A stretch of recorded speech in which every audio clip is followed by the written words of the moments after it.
25% questions आपके यहाँ से आने वाले हैं। आर्टिकल भी इंपॉर्टेंट और क्वेश्चन भी इंपॉर्टेंट, वेरी इंपॉर्टेंट। के साथ क्या ना, ये क्वेश्चन तैयार कर लो, सैंपल पेपर में से ही क्वेश्चन पेपर बनाए जाएंगे। ये आपके पेपर में आएंगे और बाद में आप अफसोस करोगे कि काश मैंने उस फला बंदे की बात मान ली। बहुत इंपॉर्टेंट है ये क्वेश्चन, छप गया समझ लो, ये पेपर में छप गया, ये आएगा ही आएगा। तो मैं कुछ सिलेक्टिव क्वेश्चन दूंगा इन चैप्टर में से बेटा, जो अगर आप कर लेंगे तो डैम श्योर है कि आपके 95% मार्क्स आने वाले हैं।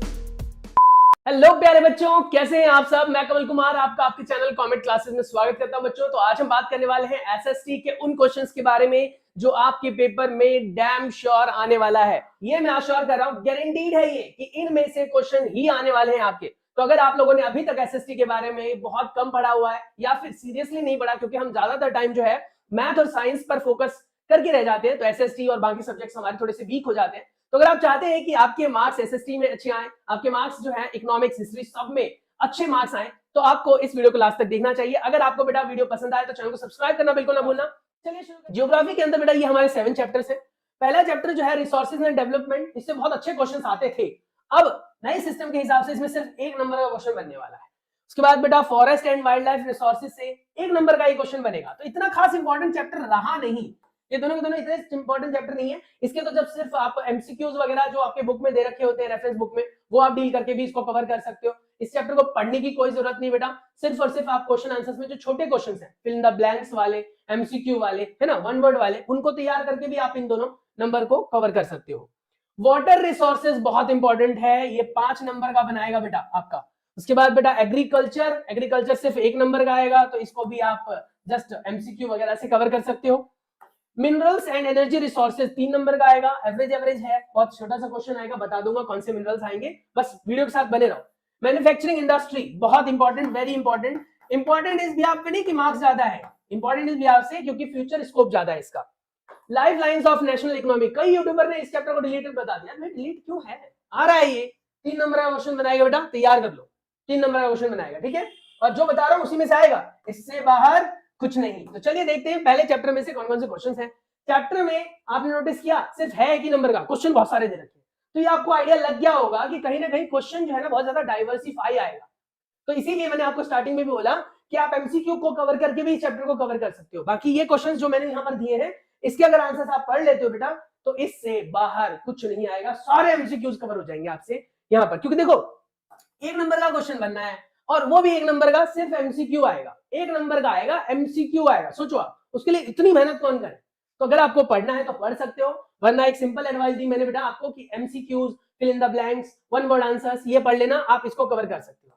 पहले में आ रहा डिफाइन रिसोर्सेज क्या होते हैं, सॉइल क्या होता है, सॉइल इरोजन क्या है, सस्टेनेबल डेवलपमेंट क्या है, रिसोर्स कंजर्वेशन क्या है, डिस्क्राइब एजेंडा 21, बहुत इंपॉर्टेंट है ये, एजेंडा 21 बहुत इंपॉर्टेंट है, तो ये आ सकता है एमसीक्यू में, यहां से क्वेश्चन बना सकता है ये, तो ये वेरी इंपॉर्टेंट है। तो एजेंडा 21 पर थोड़ा फोकस कर लेना बेटा। उसके बाद क्या रहा है, डिस्क्राइब रियो दे जेनेरियो अर्थ समिट 1992 में क्या हुआ था, उसके बारे में डिस्क्राइब करना है बेटा। सॉइल के टाइप्स, ब्लैक सॉइल, सॉइल के टाइप्स में देखो black soil, alluvial soil, dry soil, littoral soil, red soil, yellow soil, जो भी आपके टाइप ऑफ सॉइल इनके बारे में पता होना चाहिए। Define resource planning, what do we need resource, sorry why do we need resource planning, resource planning क्या है उसको डिफाइन करो, क्यों जरूरत होती है वो आप एक्सप्लेन करो। डिफरेंस बिटवीन रिन्यूएबल और नॉन रिन्यूएबल रिसोर्सेज, जो रिन्यू हो सकते हैं और जो रिन्यू नहीं हो सकते, उन रिसोर्सेज के बारे में बात कर रहा है बेटा। तो रिन्यूएबल और non renewable sources. Type of soil erosion, तो gully soil erosion, sheet soil erosion, ये आ सकता है।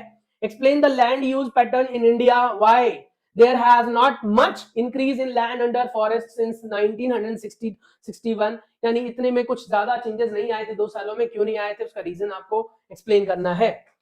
आगे भी क्वेश्चंस हैं, यहाँ पर टोटल 14 क्वेश्चन दिए हैं, तो कई बच्चे तो सोच रहे होंगे, कई बच्चे इसको स्किप कर चुके होंगे, और अगर आप तक वीडियो आप देख रहे हो बेटा तो प्लीज टाइम टैग कर देना, आपको यहाँ तक समझ में आ गया होगा क्या करना है। एमसीक्यू के लिए थोड़ी मेहनत करनी पड़ रही है, बट मैं सजेस्ट करूंगा कि आप एमसीक्यू डायरेक्ट कर लें।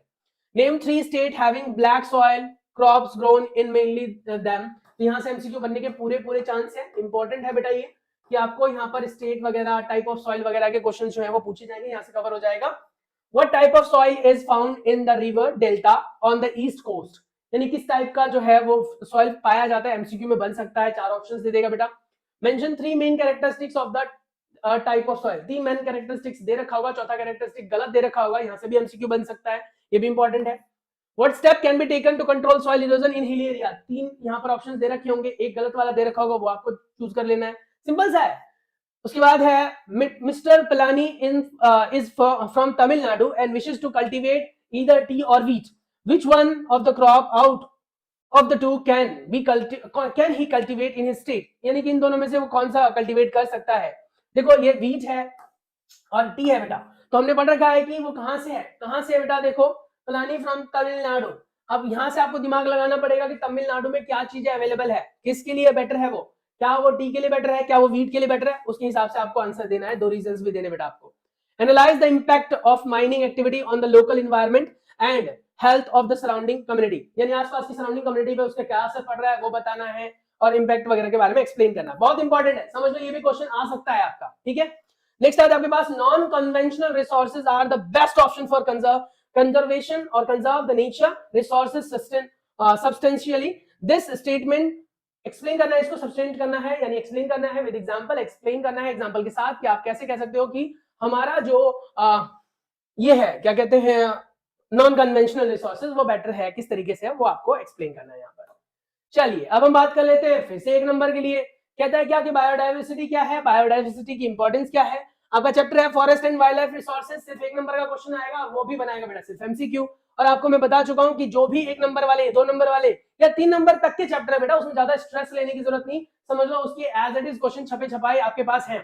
कहां है सर वो, तो वो आप एमसीक्यू के बेसिस पर जो कोई बुक है आपके पास, रेफरेंस बुक वगैरह बेटा, एबीसी कोई भी बुक है, मेरे को नाम नहीं पता, मैं किसी को सपोर्ट भी नहीं करता, तो इसीलिए आपके पास जो भी बुक है उसके एमसीक्यूज वगैरह पढ़ लो, क्रॉस चेक कर लेना, बाकी गूगल वगैरह भी कर सकते हो, वहां पर भी बहुत सारे एमसीक्यूज अवेलेबल है। Explain good practices toward the conservation of forest and wild life, forest और वाइल्ड लाइफ को कंजर्व करने के लिए आपको क्या क्या चीजें करनी चाहिए वो बताना है। How have human activities affected the depletion of flora and fauna, explain, human की एक्टिविटी से फ्लोरा और फौना पे क्या असर पड़ता है। फ्लोरा हमें पता है कि प्लांट वगैरह से रिलेटेड है और फौना जो है वो एनिमल से रिलेटेड है, तो किसी पर्टिकुलर एरिया में जो एनिमल्स पाए जाते हैं उन्हें हम फौना कहते हैं, और किसी पर्टिकुलर स्पेस में या इन्वायरमेंट में या कह सकते हो लैंड पर जो है वो प्लांट पाए जाते हैं तो उन्हें हम कहते हैं फ्लोरा, तो उनके बारे में बताना है। Describe how community in India have conserved and protected forest wild life, किस तरीके से कम्युनिटी ने जो है वो स्टेप्स उठाए हैं, बहुत सारे स्टेप्स उठाए गए हैं, जैसे कि कह सकते हो ना वो हमने पढ़ा था चिपको आंदोलन, वैसे कुछ स्टेप्स भी उठाए गए जिसको आपने साइंस में भी डिस्कस किया था बेटा, तो वो यहाँ पर आप मेंशन कर सकते हो। Describe wild life protection act क्या है, बहुत इंपॉर्टेंट है ये, very important very important very important, कब आया, कैसे हुआ, क्या क्या चीजें यहाँ पर की गई, वो आपका आ सकता है यहाँ पर। व्हाट इज प्रोजेक्ट टाइगर, वैसे तो ये पोर्शन कट हो चुका है लेकिन आपको थोड़ा सा पढ़ना है तो पढ़ सकते हो, ठीक है। तो ये क्वेश्चन बहुत सिंपल है, अरे 1 नंबर का आएगा, क्या मगजमारी करनी है, बहुत आसान है। वाटर रिसोर्सेज 5 मार्क का आने वाला है बेटा, 5 मार्क का, 4 नंबर का तो बिल्कुल छपा छपाया है, छपा छपाया है। और वैसे भी आपको बता दूं केस बेस्ड स्टडी जो क्वेश्चंस आते हैं वो बहुत सिंपल आते हैं, घबराना नहीं है आपको कि सर केस बेस्ड स्टडी के क्वेश्चन करा दो, कमेंट करके बताओ मुझे, कमेंट करो कि sir case based study questions कराओ, पक्का कराऊंगा, लेकिन आपको मदद मांगनी पड़ेगी क्योंकि मुझे पता नहीं चलता मेरे को कराना क्या है, तो आप मुझे गाइड करो मैं कराऊंगा। एक आपका मैप का क्वेश्चन बनता है यहाँ से बेटा, क्वेश्चन क्या है, methods of rain water harvesting, कौन कौन से मेथड्स हैं वो आपको यहाँ पर एक्सप्लेन करना है। रेन वाटर हार्वेस्टिंग के बारे में पढ़ा है हमने कि बारिश के पानी को जो है वो हमें कंजर्व करना है, तो क्या क्या मेथड्स है वो। What is water shortage and what are its main causes, water shortage क्या है, इसके मेन कारण क्या है। Advantages and disadvantages of dams, dams के एडवांटेजेस और डिसएडवांटेजेस, साथ में डैम्स कहाँ कहाँ पर है, कौन कौन से डैम्स हैं, वहां से बेटा मैप आ सकता है आपका। Compare the advantages and disadvantages of multipurpose river projects, यहाँ पर कहाँ पर ये प्रोजेक्ट्स लगाए गए हैं, क्या क्या यूजेस हैं वो आपको पता होना चाहिए। What are the different causes of water pollution, water pollution के कारण क्या है, क्या क्या इसके बैड इफेक्ट्स हैं, हमारी ह्यूमन हेल्थ पर क्या असर पड़ता है, और इसकी वजह से वाटर शॉर्टेज कैसे हो पाता है ये आपको बताना है। Explain how water become a renewable resources, water जो है वो एक रिन्यूएबल रिसोर्सेज है, एक्सप्लेन करना है कैसे है। Now what conservation method, water conservation method, water को कंजर्व करने के क्या क्या तरीके हैं, यानी कि जैसे अमेरिका वगैरह में स्टेप्स उठाएगा बेटा कि 50 लीटर पर पर्सन वाटर दिया जाएगा, उसके बाद अगर वो वाटर लेते हैं तो एक्स्ट्रा चार्ज पे करना पड़ता है। हमारे इंडिया के अंदर नहीं है, दिन भर में हम 10 बार टंकी भर ले खाली कर ले, कोई नियम नहीं है, कोई कानून नहीं है। वो बात लगेगा कि वाटर मीटर लगे हुए पर वाटर बहुत सस्ता है, एक्चुअली बहुत सस्ता है, छोड़ो उस चीज को, पर ध्यान रखना कि कहीं ना कहीं हमें वाटर को कंजर्वेशन की रिक्वायरमेंट है। मैप वर्क इन इंडिया ये हम डिस्कस करेंगे सेपरेट वीडियो में, अगर आपको मैप से रिलेटेड इन्फॉर्मेशन चाहिए बेटा तो मुझे कमेंट कर देना, मैं बता दूंगा। नेक्स्ट हम बात कर लेते हैं वाटर रिसोर्सेज के अगले क्वेश्चन के बारे में। At which place in India there is an 11th century artificial lake for water conservation. ये सिर्फ नाम आएगा यहाँ पर, मैप का क्वेश्चन बन सकता है यहाँ से बेटा। Give one reason for the water crisis faced by state of Maharashtra. Maharashtra के अंदर जो पानी को लेकर समस्याएं आ रही हैं, तो वो क्या है, कैसे है, उसका एक रीजन देना है आपको। तो देखो एक रीजन पूछा तो ऑब्वियस सी बात है, एक ही नंबर का क्वेश्चन है, और आप कह सकते हो कि ये पेपर में आ सकता है। आ सकता है कि नहीं आ सकता है, खुद बताओ। आ सकता है। उसके बाद कह रहा है propose a solution of mitigate the water crisis faced by the state of Maharashtra. Purpose बताना है, सॉल्यूशन बताना है। Despite being the second most rainy state in country, it received the highest rainfall. Why Maharashtra is still struggling with the water crisis? यानी पानी की कमी क्यों हो रही है? दुनिया भर का पानी है, समुद्र है, बारिश होती रहती है, फिर भी तो इसके कुछ कारण हैं, वो आपको एक्सप्लेन करना है। इससे बाहर कुछ नहीं आएगा। चलिए नेक्स्ट पर चलते हैं। एग्रीकल्चर, एक नंबर का क्वेश्चन आएगा। एग्रीकल्चर की डेफिनेशन, एग्रीकल्चर के बूस्ट करने के तरीके, जस्टिफिकेशन के साथ एक्सप्लेन करनी है। क्रॉपिंग के पैटर्न को, rabi crop, kharif crop, zaid crop in India. Define gardening, gardening को एक्सप्लेन करना है बेटा। Crop and their soil, rainfall, temperature, rices, tea, water, maize, coffee, rubber, cotton, sugar cane, pulses, इनके बारे में बताना है। Name a major crop of India and area where it is produced, जहां पर ये उगाए जाते हैं। क्योंकि आपको पता है एक नंबर का क्वेश्चन है तो एमसीक्यू बनेगा, और एमसीक्यू बनेगा तो ऐसे क्वेश्चन ही आएंगे सीधे सीधे से। Name an important beverages crop specific geographical condition required for its growth. यानी आपको जो ब्रिवरेजेस बनाए जाते हैं, पेय पदार्थ बनाए जाते हैं बेटा, उसके लिए क्रॉप का नाम बताना है और कंडीशन बतानी है जिसमें उसे ग्रो किया जाता है। इससे बाहर कुछ नहीं आएगा। नेक्स्ट आता है बेटा आगे question number 8। Suggest the initiative taken by the government to ensure increase in agricultural production. कौन कौन से स्टेप उठाए गए हैं गवर्नमेंट के द्वारा जिससे कि एग्रीकल्चरल प्रोडक्शन को बढ़ाया जा सके। List the various institutional reform programmes launched by the government in the interest of farmer. यानी कि कह सकते हो कि फार्मिंग को लेकर इंटरेस्ट जगाने के लिए कौन कौन से प्रोग्राम लॉन्च किए गए हैं जिससे कि फार्मर्स जो है थोड़े से मोटिवेट हो सके। Describe the geographical condition required for rice cultivation. Geographical condition के बारे में बताना है जैसे राइस उगाए जाते हैं बेटा। Explain the different type of agriculture. Agriculture के जो डिफरेंट टाइप है उनको बताना है यहाँ पर। तो एक नंबर का क्वेश्चन बनने वाला है, तो इतनी ज्यादा स्ट्रेस लेने की जरूरत नहीं है। एमसीक्यू है तो ये आपको भी पता है कि खाली एमसीक्यू पढ़ लोगे चैप्टर के तो भी काम चल जाएगा। चैप्टर नंबर 5 है mineral and energy resources. 3 number का आएगा बेटा, जिसमें 1-2 नंबर का क्वेश्चन बनेगा और एक मैप बनेगा। मैप का क्वेश्चन में मैप वाले चैप्टर में मैप वाले वीडियो में कराऊंगा, बस ये बने रहना आपको, चैप्टर के साथ साथ चैनल के साथ भी बना रहना है, ठीक है। तो सब्सक्राइब कर लो, बेल आइकन को प्रेस कर दो, आपका फायदा होगा, हमारा भी थोड़ा फायदा हो जाएगा, मोटिवेशन मिल जाती है आप लोगों की हेल्प से। चलिए difference between conventional and non conventional sources of energy, ठीक है। Ferrous and non ferrous minerals के बारे में बताना है बेटा। कन्वेंशनल और नॉन कन्वेंशनल रिसोर्सेज क्या है वो बताना है। What are different way of origin of minerals. Map पे आ सकता है ये क्वेश्चन बेटा, ये मैप का क्वेश्चन है तो मैप का आ सकता है। How are minerals formed in igneous and metamorphic rocks, कहां पर होता है वो बताना है। कैसे पैदा होता है वो बताना है, कैसे बना है वो बताना है। Why do we need conservation of minerals resources, mineral resources को कंजर्व करने की क्या जरूरत है। Define mineral and ores, mineral क्या है, ओर्स क्या है। किसी स्पेसिफिक एलिमेंट का मिनरल और भी पूछा जा सकता है, क्योंकि आपको पता है एक मैप का क्वेश्चन है, वो मिनरल और कहां पाया जाता है वो पूछा जा सकता है। एनर्जी मिनरल से कैसे मिलती है वो बताया जा सकता है। Now describe distribute the coal of India, distribution of coal of India. India के अंदर जो कोल है उसको कैसे डिस्ट्रीब्यूट किया गया है, कहां कहां पर लिमिटेशंस है, कोल स्कैम्स वगैरह कहां हुए, कैसे हुए, ये सब भी आ सकता है। Why do you think that solar energy has a bright future in India. यानी इंडिया के अंदर सोलर एनर्जी को ब्राइट फ्यूचर के तौर पर कैसे देखा जा रहा है, इसको छोटे से आंसर के साथ एक्सप्लेन करना है। तो एक्सप्लेनेशन का क्वेश्चन तो आएगा नहीं, तो मैप का आएगा और एक्सप्लेनेशन का एक ही क्वेश्चन आएगा, तो बहुत ज्यादा तो आएंगे नहीं। 2 नंबर का एक क्वेश्चन आएगा, तो ऐसा क्वेश्चन नॉर्मली पूछा जा सकता है। तो समझ लो ये 2 क्वेश्चन जो है बहुत इंपॉर्टेंट है, पेपर में छप गया समझ लो। उसके बाद है मैन्युफैक्चरिंग इंडस्ट्री। 6 नंबर का क्वेश्चन आता है 6 मार्क्स का बेटा। 5 मार्क का और 1 मार्क का डिजाइन किया गया है। पहला है व्हाट इज मैन्युफैक्चरिंग, क्या होता है। What are the basic industries, basic industries, give an example. Basic industries क्या होते हैं, ऐसे इंडस्ट्री जो हमारे बेसिक चीजों को प्रोड्यूस करते हैं उन्हें बेसिक इंडस्ट्री कहा जाता है। How do industries pollute the environment, industry का एनवायरनमेंट के ऊपर क्या इंपैक्ट आता है, कैसे पॉल्यूशन करते हैं, तो वो, या फिर उसको कैसे कंट्रोल किया जा सकता है वो पूछा जा सकता है। Discuss the step taken by the industry to combat the mental degradation, यानी मेंटल डिग्रेडेशन को कैसे कम किया जाए। Which are actually determine the state of industry, कौन सा और जो है वो डिटरमाइन करता है स्टेट ऑफ इंडस्ट्री को। नेक्स्ट है type of industry, raw industry on the basis of mineral, agriculture basis of end product like basic industry, consumer industry, basis of capital size के बेस पर small scale, large scale, basis weight के base पर heavy और light industry, basis on ownership के ऊपर public, joint, private, cooperative, इन type के आपके पूछे जा सकते हैं क्वेश्चन। और लास्ट वाला क्वेश्चन तो बेटा बहुत इंपॉर्टेंट है।